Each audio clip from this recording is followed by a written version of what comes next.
So let's look at what Mitch McConnell views as a fair trial. The majority leader has unveiled the ground rules for the impeachment trial, which gets underway again at 1 o'clock this afternoon. The 4-page organizing resolution offers both the Democratic prosecutors and the White House defense team 24 hours to make opening statements.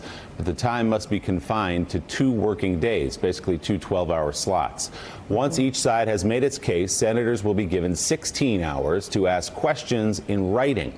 After that, the Senate then will consider the subpoenaing of witnesses and documents and then vote on whether to do so. The resolution does not automatically admit evidence from the House impeachment inquiry. For more on this, let's bring in NBC News correspondent Leanne Caldwell, who covers this all very closely. Leanne, good morning. The White House said it was, quote, gratified by the ground rules laid out by Mitch McConnell. That's because the White House and the majority leader, as they've said publicly, were working hand in glove to create what this trial was going to look like. So take us through, if you can, what's unique and different and unusual about the rules Mitch McConnell has set out. Sure. Well, McConnell says that these rules follow the Clinton model in 1999, but I would say it's a loose interpretation of the Clinton model. The reason it's the same is because, of course, each side has 24 hours to present their case, and then the senators have 16 hours to ask questions through the Chief Justice. And it's also similar because later in the process is when they address the issue of witnesses and documents, if they're going to move to that phase of the trial and that process.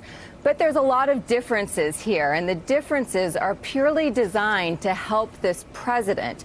And what those are is, while each side gets 24 hours, those 24 hours have to take place in 2 days.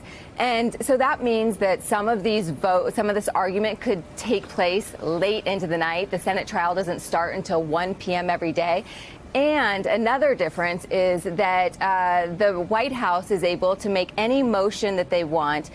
Their deadline to submit those motions is Wednesday morning. And what sort of things are that? That could be something like a motion to dismiss. So if they do submit motions, there could be 1, 2, or 0. They are going to take up those motions on Wednesday, the first day of these opening arguments.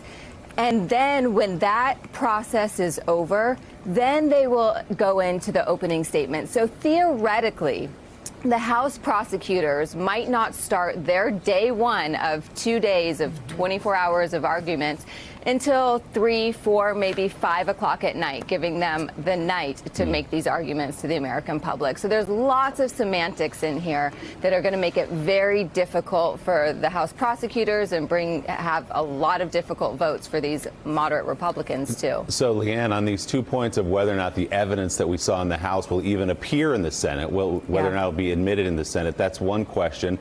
And then the other question is the introduction of these new witnesses. Some people have said that Mitch McConnell set it up this way so that those moderate Republicans could vote with Democrats on that question and say to their voters, yes, I too wanted a fair trial, and then allow the trial to proceed. What are you hearing about the way some of those Republicans may vote on those 2 questions? Well, some of these Republicans are still indicating that they want witnesses and they want more documents. Right. So there's kind of 2 phases of this process. We could expect today a lot of motions by Democrats to bring up the issue of witnesses and documents today. So they're going to be difficult votes for these moderates. Senator Romney, Senator Alexander have already said they're not going to vote on it at this stage of the process. They're going to wait until later.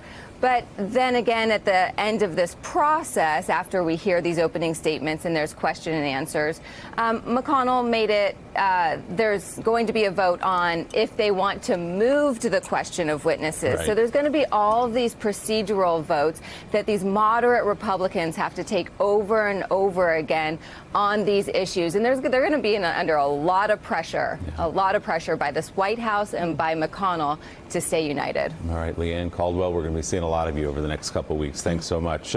Thanks for checking out MSNBC on YouTube, and make sure you subscribe to stay up to date on the day's biggest stories. And you can click on any of the videos around us to watch more from Morning Joe and MSNBC. Thanks so much for watching.